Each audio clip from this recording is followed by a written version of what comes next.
Saya masih video kamu YouTube tersebar video.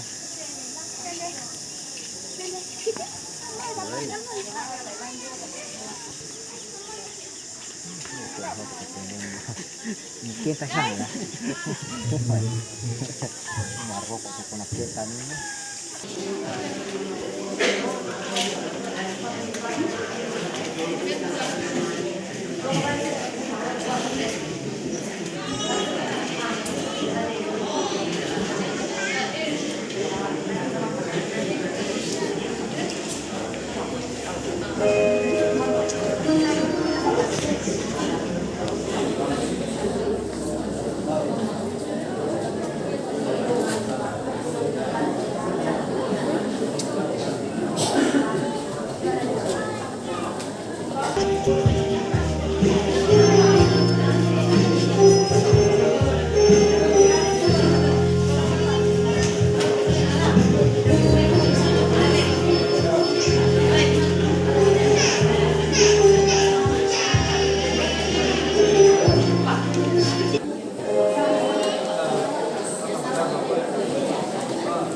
Belum salah-salah mineka.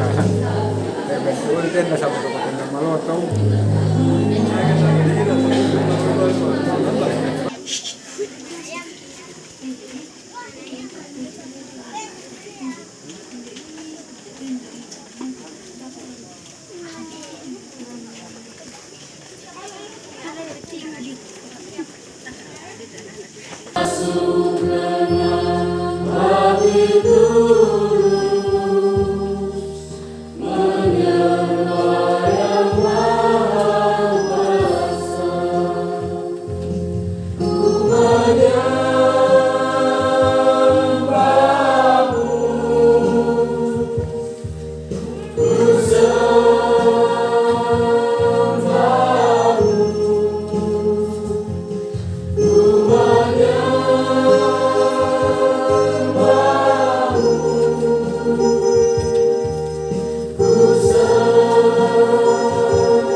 Terima silakan dulu kembali.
menyucikan bait Allah.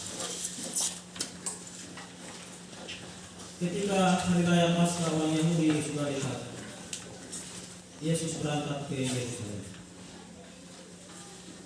Dalam bait suci didapatinya pedagang-pedagang lembu, kambing domba dan merpati, dan terukar-terukar uang duduk di situ. Ia membuat cambuk dari tali lalu mengusir mereka semua dari bait suci dengan semua kambing domba dan lembu mereka. Uang terukar-terukar dihamburkannya di tanah dan meja-meja mereka dibalikkannya. Kepada pedagang-pedagang merpati ia berkata, "Ambil semuanya ini dari sini. Jangan kamu membuat rumah Bapakku menjadi tempat perjualan." Maka teringatlah murid-muridnya bahwa ada tertulis, "Cinta untuk rumahmu menghanguskan aku." Orang-orang Yahudi menantang Yesus, katanya, "Tanda apakah dapat engkau tunjukkan kepada kami bahwa engkau berhak bertindak demikian?" Jawab Yesus kepada mereka, "Rombak bait suci ini, dan dalam 3 hari aku akan mendirikannya kembali." Lalu kata orang Yahudi kepadanya, 46 tahun orang mendirikan bait Allah ini, dan engkau dapat membangunnya dalam 3 hari? Nanti yang dimaksudnya dengan bait Allah ialah tubuhnya sendiri. Kemudian sesudah ia bangkit dari antara orang mati, barulah teringat oleh murid-muridnya bahwa hal itu telah dikatakannya, dan mereka pun percayalah akan kitab suci dan akan perkataan yang telah diucapkan Yesus. Dan sementara ia di Yerusalem selama hari raya Paskah, banyak orang percaya dalam namanya karena mereka telah melihat tanda-tanda yang diadakannya.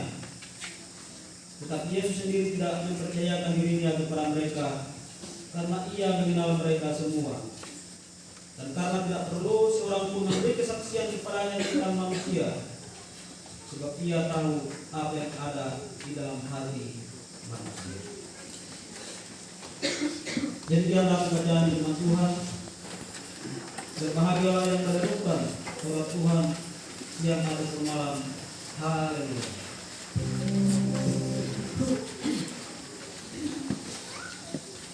Pertemuan Tuhan di rumahnya yang kudus di tempat ini dalam suasana penuh sukacita melalui penyembuhan hamba Tuhan Bapak Pendeta Ayus Daud untuk melanjutkan periode kedua pelayanannya di kelas 1934 ini.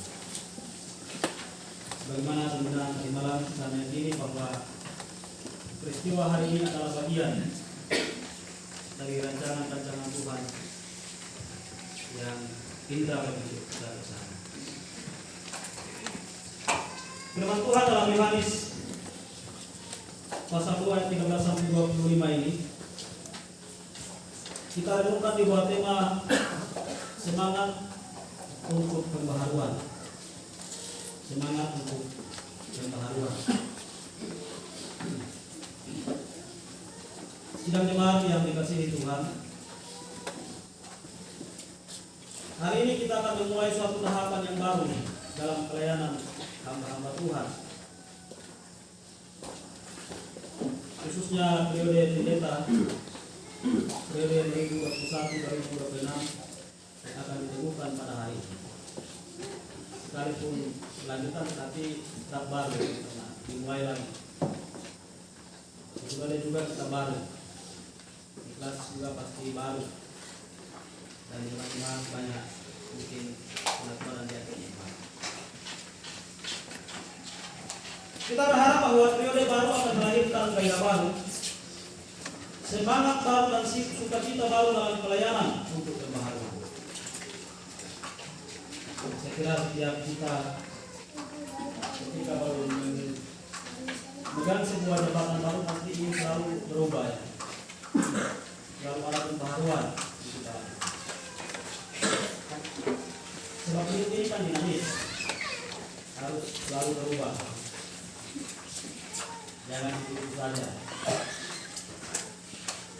Saya pernah ceritakan di hotel saya di bulan lalu. Ada anak sekolah minggu yang datang dari bapaknya, karena dia dulu kan anak kecil ya. Pada saat dia masih anak kecil, dia dikasih persembahan 100 rupiah. Setelah dia naik kelas besar, dengan pesan bapaknya dibilang, "Pak, persembahan saya juga sudah harus berubah. Kalau dulu 100 rupiah, sekarang harus 500 rupiah."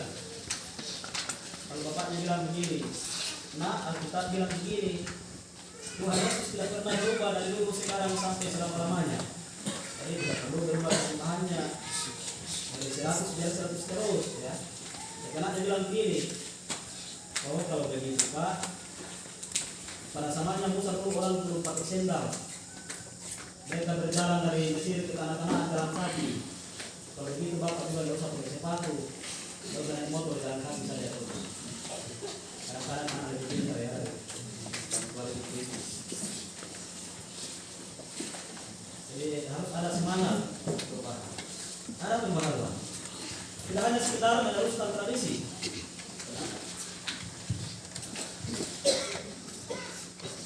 Semangat untuk terus mengalami pembaharuan memang selaras dengan semboyan gereja reformasi. Katakan gereja reformasi ya. Terus ada semboyannya dalam bahasa Latin.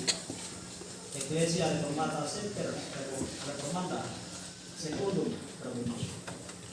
Artinya gereja pembaharuan adalah gereja yang terus menerus diperbaharui seturut firman Allah. Jadi tidak hanya sekedar diperbaharui, tetapi ada dasarnya, yaitu seturut firman Allah. Semangat pembaharuan yang kita usahakan tentu berteladan pada semangat dan tindakan Yesus dalam memperbaharui kehidupan keagamaan pada masanya, seperti yang tergambar dalam bacaan kita pada saat ini. Sebenarnya kalau kita menggali firman Tuhan ini tidak hanya sekedar bercerita tentang Yesus yang marah, tetapi semangat pembaharuan. Pembaharuan itu bukan hanya sekedar berbicara tentang sesuatu yang baru, tapi pembaharuan juga berarti mengembalikan sesuatu yang salah kepada posisi yang benar. Ketika terjadi penyimpangan, diupayakan supaya kembali kepada posisi yang benar. Sidang jemaat yang dikasihi Tuhan, jejak hidup Tuhan Yesus meninggalkan teladan bagi kita tentang kehidupan seorang manusia yang sepanjang hidupnya berakar pada penyerahan hidup yang total dan menyeluruh kepada Allah. Pengabdian hidup secara totalitas kepada Allah melahirkan semangat yang besar dalam diri Tuhan Yesus untuk mengadakan pembaharuan dalam praktek keagamaan dan praktek kehidupan sehari-hari umat yang dijumpai dan disapa olehnya. Pembaharuan yang dilakukan oleh Tuhan Yesus dilakukan dengan cara mengkritisi segala bentuk penyimpangan dan kembali kepada paham dan praktek yang benar. Sebab pada masa itu telah begitu banyak penyimpangan yang terjadi, baik dalam kehidupan keagamaan maupun dalam praktek kehidupan sehari-hari. Semangat pembaharuan yang dilakukan Yesus menuntut adanya perubahan yang radikal, sehingga dibutuhkan kesediaan untuk berkorban, bahkan keberanian untuk menderita setengah harga yang harus dibayar demi pembaharuan. Orang yang ingin melakukan pembaharuan siap untuk tidak populer, siap untuk tidak disanjung, tetapi ingin dicela. Tokoh-tokoh reformasi kan sejarah hidup mereka kan tidak enak. Mulai dari Yohanes dulu kan mereka jadi dibunuh karena mengikuti kata kemudian Martin Luther tidak kenal sebelumnya Calvin, sering pindah-pindah negara. Bahkan dulu Hegel, kalau Jerman, ketika jadi posisi dari Jerman membunuh banyak orang Yahudi, dia diulang orang Yahudi. Memang harga yang dibayar untuk sebuah tembaga itu besar, karena orang kan lebih cenderung hidup di dalam zona nyaman. Yang sedang anak di Bali di rumah ini, anak di Bali di rumah ini, tapi tahu tidak perubahan. Karena kita ingin perubahan. Semangat pembaharuan Yesus nampak jelas dalam perikop bacaan kita saat ini. Dalam peristiwa Yesus menunjukkan baik Allah atau baik suci. diceritakan bahwa kunjungan Yesus ke bait suci di Yerusalem untuk merayakan Paskah telah memicu kemarahan Yesus. Ayat 15 diceritakan bagaimana Yesus sangat marah ya. Tapi saya bayangkan yang membuat candu, lalu yang membanting meja ya, marah sekali. Sampai ada orang yang mengatakan Yesus ini sangat radikal. Yesus marah ketika melihat bahwa fungsi bait suci dan praktik peribadahan baik di dalamnya telah dicemarkan oleh para pemimpin agama Yahudi yang mengizinkan para penjual ternak dan penukar uang masuk ke dalam area bait suci, yakni di suatu bagian bait Allah yang sering disebut pelataran orang-orang di sana. Di bait suci itu katanya, karena kan kita belum pernah lihat, ada bagian disekam, ada bagian depan disebut serambi, di mana tempat itu hanya bisa ditempati oleh orang-orang bukan Yahudi kita beribadah, sebab mereka dianggap najis, tidak bisa masuk. Tapi tempat itu justru dijadikan oleh pemimpin agama Yahudi sebagai tempat menjual domba dan tempat untuk menyimpan.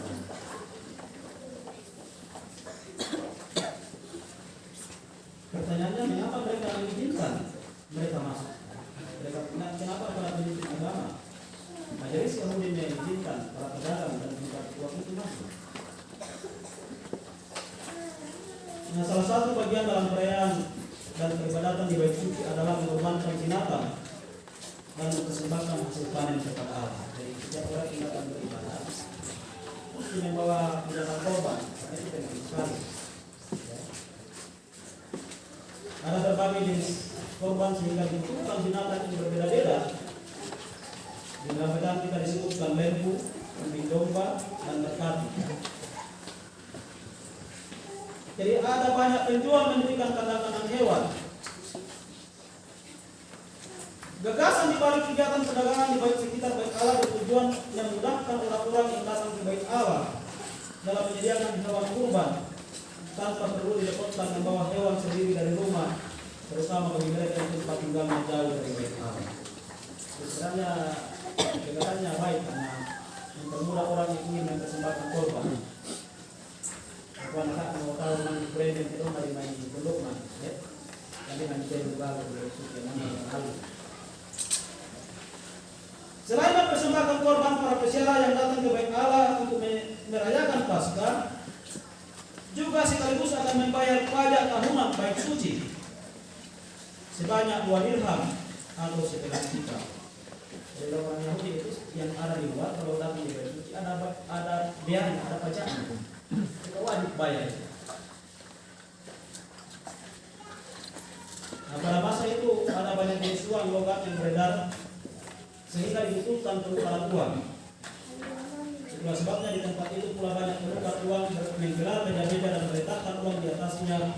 Juga orang-orang Yahudi dari luar kota dapat menukar uang dengan uang khusus yang dipakai di bait Allah. Pada saat itu ada banyak jenis mata uang yang bisa dimasukkan dalam bait Allah, itu hanya uang kita uang terdiri tak malu. Jadi mereka perlu menukar mata uang. Jadi mereka tidak datang di gereja untuk menukar uang besar menjadi uang kecil.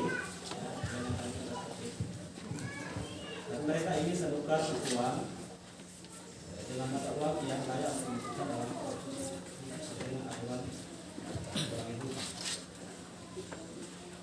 Nah, jika dinilai secara sepintas kehadiran para pedagang yang pernah bait suci nampaknya baik, karena untuk mempermudah dan memperlancar para peziarah untuk melaksanakan ibadahnya sesuai dengan sidang Allah. Saya akan sebenarnya ini dibawa ke sidang kita di masa dibawa ke sidang. Kemarin kita kalau corona gereja pas diseru perdebatannya, kenapa itu malah? Kenapa yang malah itu adalah malah berbiasa itu masih ibadah ya? Jadi idenya benar. Sekarang tujuan manusia kita tidak sesuai dengan tujuan Allah. Apa yang kita anggap baik, ukuran benar dalam ukuran manusia itu tidak baik dan benar dalam ukuran.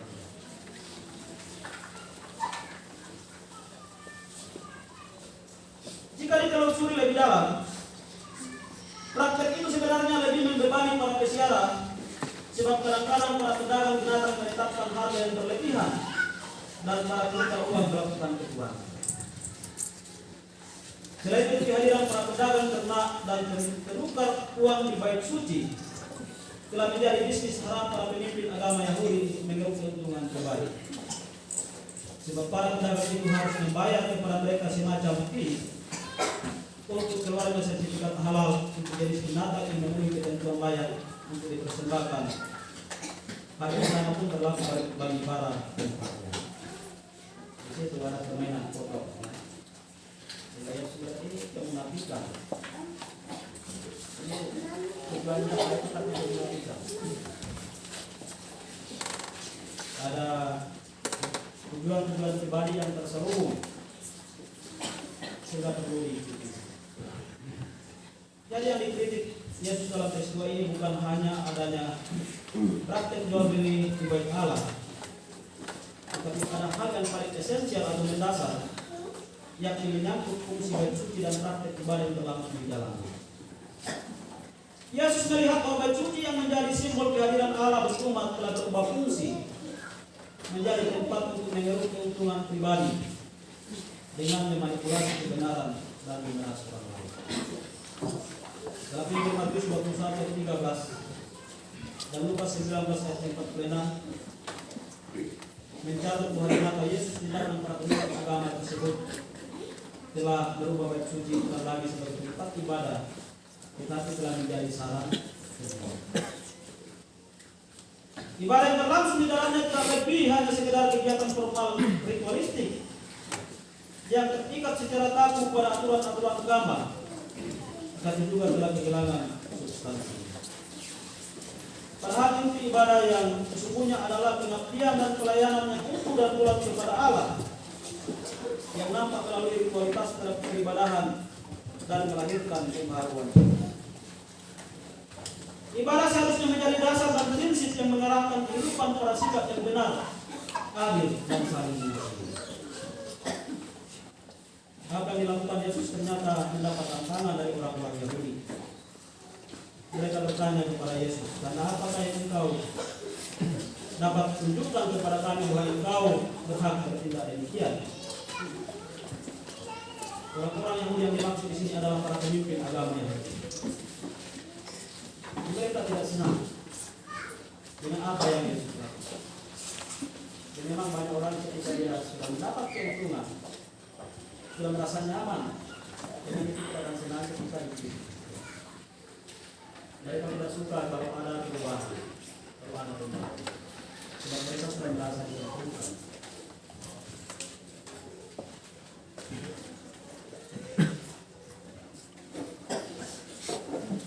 Sedang dimana yang dikasihi Tuhan, Yesus melalui Injil Yohanes memulai pelayanannya di Yerusalem dengan melakukan pembaharuan rohani umat melalui pembersihan bait Allah dari praktek manipulasi para pemimpin agama Yahudi demi mendapat keuntungan pribadi, dengan mengembalikan fungsi bait Allah sebagai tempat peribadahan umat. Motif tindakan Yesus tidak didasarkan pada kebencian terhadap para pemimpin agama Yahudi dan para pedagang di bait suci, bukan karena ia menganggap dirinya lebih berhak, tetapi berdasarkan pada cintanya pada bait suci sebagai rumah. Dalam ayat 17 dituliskan, "Maka teringatlah murid-muridnya bahwa ada tertulis, cinta untuk rumahmu dan Kristus." Ini perlu kita membedakan mana tindakan kita yang dimotivasi oleh kebencian dan mana yang dimotivasi oleh kasih. Setiap tindakan kritik yang kita lakukan karena motivasi kebencian dan amarah pasti menghancurkan, merugikan. Dan setiap kritik yang kita sampaikan karena motifnya kasih, maka pasti akan membangun dan membangun.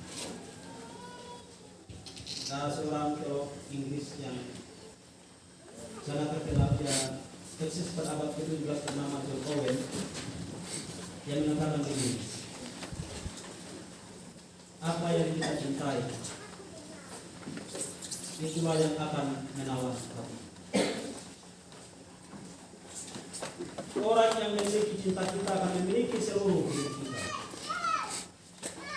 Cinta membuat kita memberikan seluruh diri kita seperti yang dulu. Cinta bagaikan keduri kapal, kemana keduri itu mengarah, bersama kekal itu. Cinta Yesus terarah kepada Allah, sehingga ia mampu memberikan diri secara utuh dan bulat untuk dinantikan dan melayani.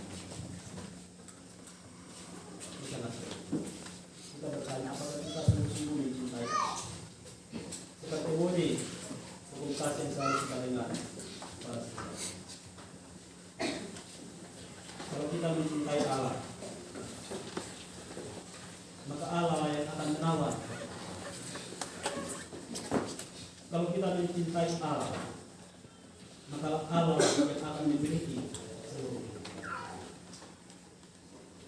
Kalau kita mencintai Allah, maka kita juga pasti akan mengarahkan seluruh hidup kita bagi Dia.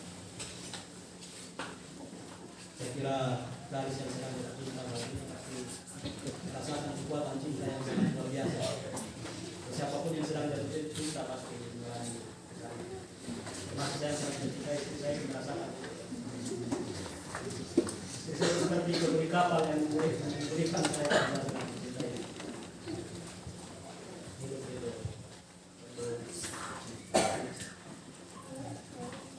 Sedang jemaat yang dikasihi Tuhan, tindakan Yesus dalam menunjukkan baik Allah dalam bacaan kita menginspirasi kita semua untuk pertama, bagi seluruh warga jemaat untuk terus mengevaluasi segala bentuk peribadahan yang kita lakukan selama ini. Apakah ibadah yang kita lakukan selama ini sudah merupakan bagian dari keputusan iman kita? Ibadah sebagai keputusan iman bukanlah ibadah yang dilakukan hanya sekedar untuk memenuhi tuntutan agama secara formal, sehingga hanya sekedar sebagai kebiasaan yang sering terasa sebagai hal yang berbagi dan mendesak. Dan ibadah sebagai keputusan iman berangkat dari keyakinan bahwa kita ada karena Allah di dalam Yesus Kristus berkenan memanggil, mengumpul dan memberkati. Kristus berkenan mengasihi kita, bahkan telah memberi hidupnya bagi kita. Bahwa Allah dalam Yesus Kristus telah melakukan sesuatu yang besar di dalam hidup ini sebagai umatnya, sehingga kita harus bersyukur kita dan mengucap syukur kepada Allah. Ibadah sebagai keputusan iman akan menjadi ibadah syukur dan sukacita atas karya segala macam. Ibadah yang lahir dari keputusan iman akan terus membuat kita termotivasi untuk datang menyembah Tuhan dengan tulus, serta penuh gairah untuk memuliakan Tuhan, serta melahirkan kemauan yang kuat untuk mengalami pembaharuan.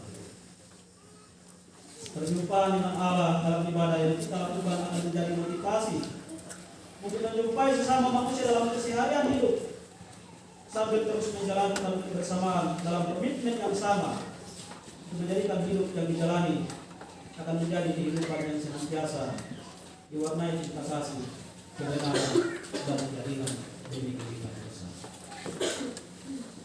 Saya pernah menonton seorang pengkhotbah perempuan di televisi. Saya mengatakan kepada jemaat, siapa yang berangkat ke rumah tadi berkelahi dengan pasangannya? Banyak tantangan, banyak orang yang berangkat ke rumah ada perkelahian sedikit demi menyangkut pakaian, demi menyangkut keselamatan dan sebagainya.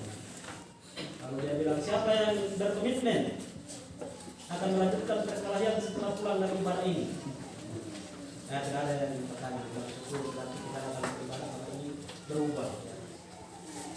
Kalau kita datang berubah karena kesadaran, kalau kita datang ke gereja karena kesadaran, pasti akan berubah, melahirkan pembaharuan. Siapa pembaharuannya akan terarah. Setelah kita datang ke gereja karena kita mengalami kehidupan yang kalau kita pulang, kita berumah, kita tarik ke atas. Itu saya kira prinsip dari ibadah yang kita lakukan. Yang kedua dan terakhir, bagi hamba-hamba Tuhan, baik pendeta yang dibutuhkan, bagi dan yakin juga bagi saya secara pribadi, kita ingatkan agar mengikuti totalitas Yesus dalam pengabdiannya kepada Allah. Totalitas pengabdian yang mewujud dalam semangat untuk mengadakan pembaharuan atas kehidupan umat. semangat pembaharuan yang ada di masa-masa awal pelayanan akan terus ada dan senantiasa diperbaharui sepanjang periode pelayanan. Bagaimana dengan Tuhan dalam 2 Timotius 4:5c berkata, tunaikanlah tugas pelayanan. Kata tunaikanlah tugas pelayanan ini tidak hanya sekedar mengajak kita untuk melakukan tugas kita sebagai pelayan Tuhan, tetapi menuntut keseriusan, kesungguhan, kesetiaan, dan komitmen kita. Firman Tuhan tersebut sebenarnya memiliki makna. Lakukanlah dengan sepenuhnya tugas pelayananmu, atau tuntaskanlah tugas pelayananmu dan jalankan dengan sebaiknya kewajibanmu sebagai pelayan Allah. Ini makna dari firman Tuhan kalau kita gali maknanya. Hal tersebut akan dapat kita lakukan ketika cinta kita sebagai pelayan Tuhan adalah milik Allah. Cinta kita kepada Allah akan mendorong kita untuk memberi diri sepenuhnya bagi Tuhan. Memang tidak ada pekerjaan yang mudah dan tidak ada pekerjaan yang tidak memiliki komitmen dan tanggung jawab. Tetapi dalam keyakinan iman kita percaya bahwa tidak pernah Allah memberi tanggung jawab kepada seseorang tanpa memperlengkapinya dengan apa yang dibutuhkan untuk melakukan pekerjaan. Karena itu mari kita membuka diri bagi kuasa Allah di dalam Roh Kudus yang akan memperlengkapi kita bagi tugas pelayanan yang kita punya. Jika kita rindu berubah,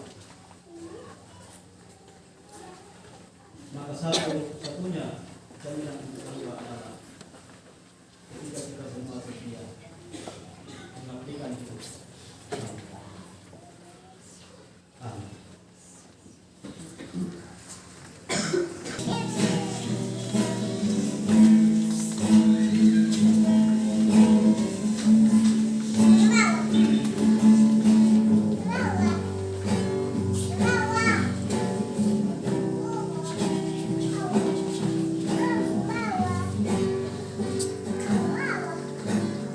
Seperti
Yang pertama, apakah saudara percaya bahwa saudara sungguh telah dipanggil oleh Tuhan Yesus Kristus untuk melayani Dia di gerejanya? Kedua, apakah saudara berjanji akan melayani Tuhan sesuai panggilan jabatan saudara dengan setia dan rajin, baik pada waktu senang maupun pada waktu susah, dalam ketaatan seru kepada Yesus Kristus dan kepala gereja, sesuai ketentuan yang berlaku di gereja Pelayan Manasa? Yang ketiga, apakah saudara berjanji akan berusaha dengan rajin membentuk dan membangun kehidupan spiritualitas saudara beserta kehidupan spiritualitas keluarga saudara sesuai dengan ajaran Kristus, sehingga saudara menjadi teladan rohani bagi warga jemaat? Apakah jawab saudara pendeta Surya Sehat, apakah percaya dan berjanji? Ya, saya percaya dan berjanji tidak bertempat di luar.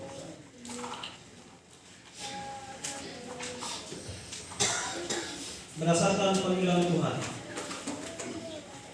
dan atas keyakinan iman serta janji saudara untuk melayani Tuhan dan jemaatnya, maka saya akan mengumpulkan saudara ke dalam tugas tanggung jawab ini.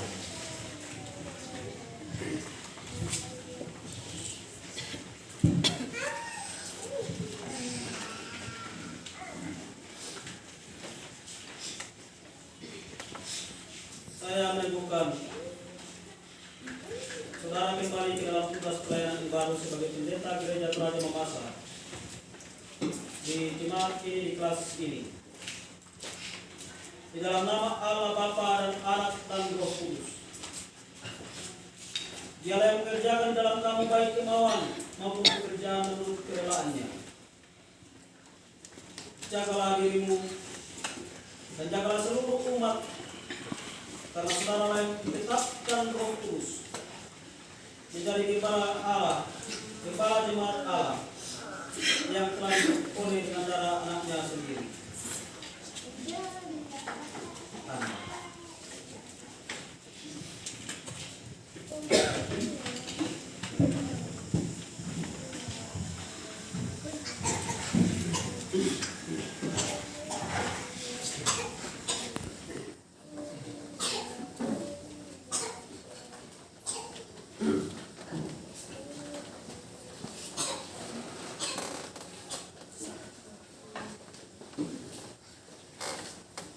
Saya akan memakaikan sekolah ini sebagai sekolah jabatan dan sekolah pelayanan yang akan dipakai oleh hamba Tuhan dalam setiap pelayanannya, dalam jabatannya sebagai pendeta, dalam setiap pelayanannya di jemaat.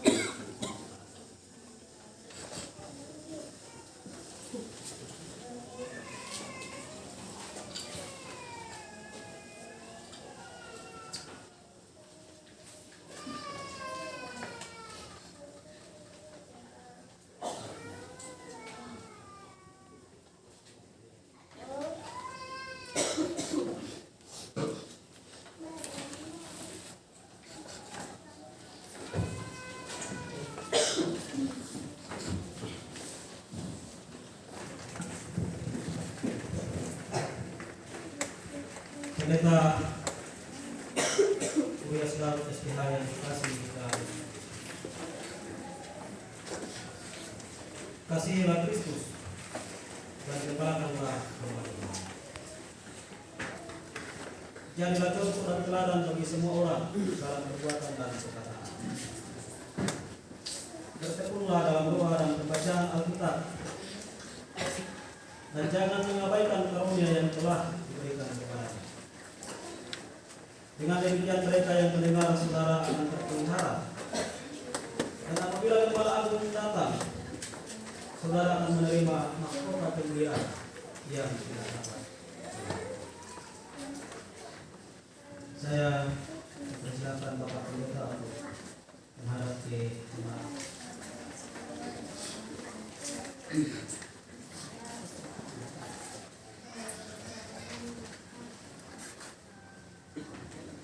Saudara-saudara jemaat yang dikasihi oleh Yesus Kristus. Satulah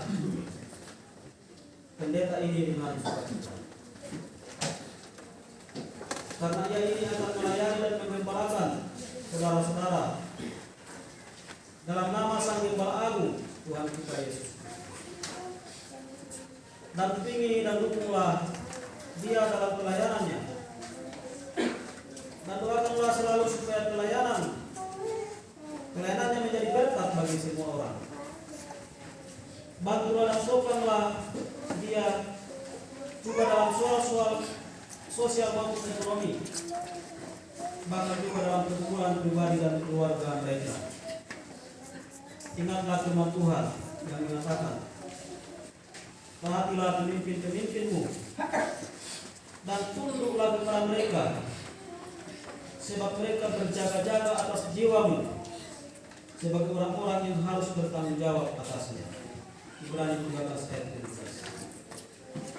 Jika saudara-saudara percaya akan Kristus Yesus karena perkataannya, maka sejahtera Allah akan tinggal di dalam rumahmu. Kristus akan mewariskan kepada seluruh jemaat hidup yang kekal. Dengan demikian kiranya damai sejahtera Tuhan Yesus Kristus akan nyata dalam setiap usaha, pekerjaan dan rumah tangga sidang jemaat, dan setiap rumah tangga jemaat menjadi berkat dan terang bagi kita semua. Silakan Bapak Pendeta kembali menghadap ke mimbar.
Bimbinglah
Untuk selalu memuliakan Tuhan terjadilah berkat bagi sesama serta dengan iman.